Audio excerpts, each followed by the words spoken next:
पासे की फेंक में, पासा बोले तो लूडी छक्का जो हम लोग खेलते हैं, एक पासे की फेंक में विषम संख्या नहीं आने की प्रायिकता, मतलब विषम नहीं आएगा यानी सम आएगा। तो पासा को जब उछालते हैं तो क्या क्या कंडीशन आता है, देखिए देखिए ध्यान से। पासा वाला एक आ सकता है, दो आ सकता है, तीन आ सकता है, चार आ सकता है, पांच आ सकता है, छह। विषम नहीं आने की प्रायिकता, विषम नहीं आएगा यानी सम आएगा। तो हमारा विषम 1 3 5, विषम नहीं आएगा यानी सम आएगा, यानी 2 आ सकता है, 4 आ सकता है, 6 आ सकता है। तो इसका हम क्या करना है, प्रायिकता ज्ञात करना है। तो प्रायिकता क्या करना है, सम आने की, सम आने की। क्या होता है इसका सूत्र, अनुकूल परिणाम बटा कुल परिणाम। देखिए ध्यान समझिए, अनुकूल कब आया है, टोटल सम एक बार, दो बार, तीन बार। तो हम ऊपर लिखे 3, और कुल कितना है 1 2 3 4 5 6 बार आया टोटल, तो 6 लिख देंगे।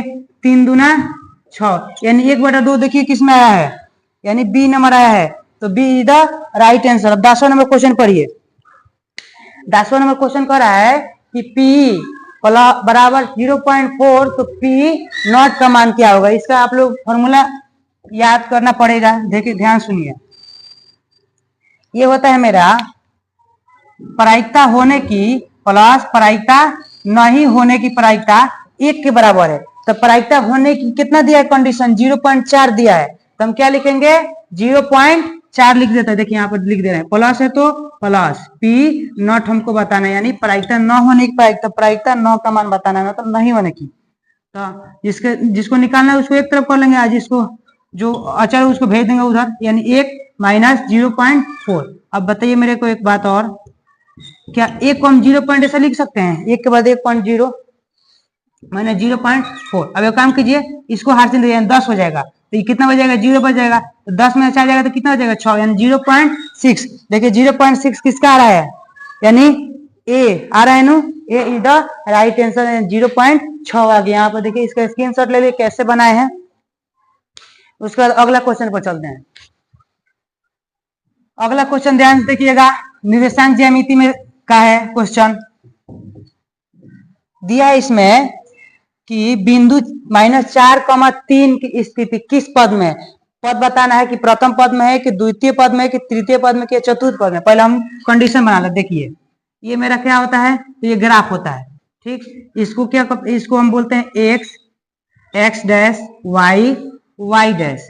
देखिए ये क्या होता है 1 2 3, ये क्या होता है 1 2 3, ये नीचे वाला -1 -2 -3, ये क्या होता है -1 -2। देखिए दिया है कितना, -4। तो -4 किस में आएगा, यानी इसी में आएगा, आगे तक बढ़ा देते इसी को -4 कर देते, यानी यहाँ पर आएगा -4 3, तो यही आएगा, यहाँ पर आ सकता है।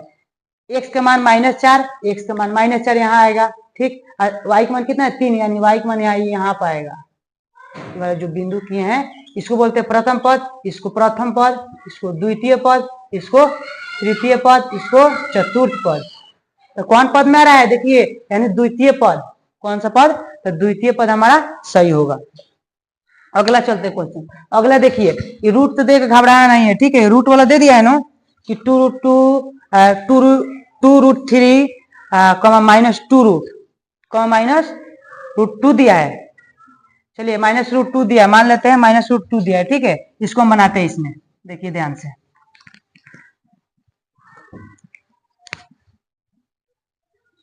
ठीक, यानी x वाला इसमें आ सकता है 1 2 3 -1 -2 -3, इसको बोलते हैं x डैश y डैश। हमको इतना से काम हो जाएगा। देखिए x के मान 2√3, यानी हमारा कहीं आ सकता है 2√3, यहाँ आ सकता है, मान लीजिए यहाँ आ सकता है।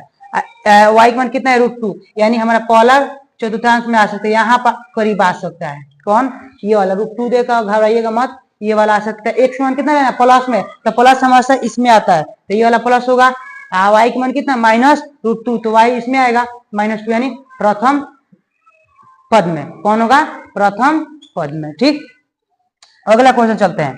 अगला क्वेश्चन कह रहा है कार्तीय तल में स्थित किसी बिंदु 3, -4, x मान कितना है 3 है, और y के मान -4, यानी x मान 3 और y के मान -4 यहाँ आ सकता है, ठीक।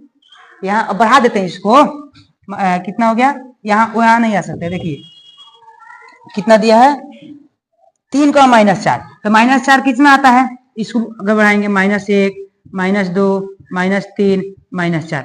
चलिए x मान कितना है, पुट कीजिए इसमें। x मान कितना है हमारा, कहाँ गया क्वेश्चन, यहाँ पे है। x मान 3, तो x मान हम 3 यहाँ पर आएगा। y का मान कितना है, तो -4, यानी कहने का मतलब यहाँ पर आ सकता है, यहाँ पर। यानी तो कौन सा क्वाड्रेंट हो गया, चतुर्थ क्वाड्रेंट, यानी चतुर्थ पद। चतुर्थ पद है, देखिए तो इसमें आप लोग कोटि पूछा है, इसमें आपको कोटि पूछा है, इससे कोई बहस नहीं है, ठीक है, इससे कोई बहस नहीं है। आपको कोटि पूछा है, भुज और कोटि पूछा। देखिए यहाँ पर हम नहीं पढ़े ध्यान से, पूछा है कि कोटि का मान होगा, ठीक।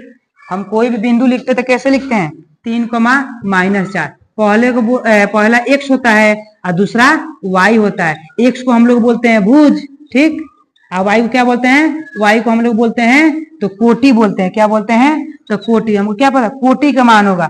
तो y वाला देखिए, y वाला -4, यानी कौन होगा, देखिए तो बाबू, यानी -4 यही ना है, यानी ये इज द राइट आंसर, ठीक है। अगला क्वेश्चन चलते हैं। अगला क्वेश्चन कह रहा है कि बिंदु 3,2 और -3,2 अवस्थित होगा, कौन सा पद में अवस्थित होगा। ध्यान से देखिए, हम ग्राफ से आप लोग को समझा रहे हैं, ठीक है। देखिए ग्राफ से, ग्राफ हम लोग बना लेते हैं। वो हम जानते हैं ये x होता है, ये y होता है, ये y डैश होता है और ये x डैश होता है। ये हमारा 1 होता है, ये 2 होता है, ये 3 होता है, ये 4 होता है। कहने का मतलब ये हमारा 1 होता है, ये 2 होता है, ये 3 होता है, ये 4 होता है। कहने का मतलब ये -1 होता है, -2 -3 -4, ये क्या होता है हमारा -1 -2 -3 आपको बनाकर इसको सॉल्व करना है, क्या टिक नहीं मारना है केवल, ठीक है, तो गलती हो जाएगा। कर रहे हैं बिंदु 3,2 3,2 कहने का मतलब पहला हमेशा x होता है, दूसरा y होता है। तो 3, x के मान 3, y के मान 2, यानी कहने का मतलब x के मान 3, y के मान 2। यहाँ पाएगा हमारा 3,2। ध्यान से देखिएगा, 3,2, 3 और 2 हम इसको पुट किए, रख दिए। और दूसरा क्या है -3,2, यानी x मान कितना, तो -3 और दूसरा y के मान 2। x के मान -3 किसमें आएगा बाबू, देखिए तो यहाँ पाएगा -3 और y के मान 2, यानी कहने का मतलब यहाँ पाएगा, आएगा ना। अब इसको मिलाइए, तो ऐसे मिला तो नहीं, चलिए मिला देते हैं समझने के लिए। तो क्या कह रहा है कि बिंदु 3,2 और -3,2 अवस्थित होगा, किसमें होगा, x अक्ष, तो हमारा तो x से अक्ष होता है, इसमें कहाँ है, नहीं है। दूसरा क्या है y अक्ष, दूसरा कहाँ है, कहाँ गया, y अक्ष, तो इस पर आएगा, तब कहाँ इस पर अलग है y अक्ष। तीसरा क्या है x अक्ष के दोनों ओर, तीसरा क्या है x अक्ष के दोनों ओर। चौथा क्या है x अक्ष के, सॉरी यहाँ पर c है, यहाँ पर d है, तो c नंबर पर है x अक्ष के एक ही ओर और d नंबर x अक्ष के दोनों ओर। तो x अक्ष पे हमारा ई होता है, x अक्ष ई होता है, दोनों ओर कब होगा, जब इधर भी होगा इधर हो, तो दोनों ओर, यानी एक तरफ है तो x अक्ष के एक ही ओर, यानी हमारा c होगा x अक्ष के एक ही ओर। आप लोगों को 14 ये क्वेश्चन जो मैं करवाया हूँ आप लोगों को समझ में आया होगा, और ये वीडियो देखने के लिए बहुत बहुत धन्यवाद।